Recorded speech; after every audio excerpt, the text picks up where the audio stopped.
سلام بچه‌ها، خوش اومدین به یه ویدیو دیگه از کانال ایکس آلفاست. ممنونم که اون ویدیو رو حمایت کردین و یکی داخل کامنت ها نوشته بود که دوچرخم وقتی پدال میزنم صدا ازش در میاد. خب من اومدم راهکار رو بهشون بگم. خب بچه اینم دوچرخه منه، الان بهتون نشون.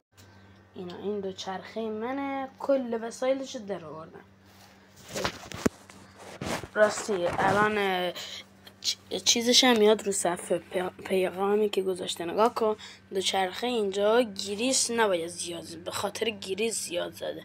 ازش پرسیدم گفت گریس زیاد زدم، گریس که زیاد روشه. ازش پرسیدم گفتم گریس زیاد زدی؟ گفت گریس که کاری انجام نمیدم. چرا؟ گریس فشار میاره رو زنجیر و زنجیر رو خراب میکنه، پس باید کم بزنین. مثل من که کم زدم و الان هم اومدم پاک کنم. باید همیشه گریس رو پاک کرد، نباید دیگه بذاریم برای چند روز آخرش هم اتفاق بیفته. خداحافظ تا ویدیوی بعدی.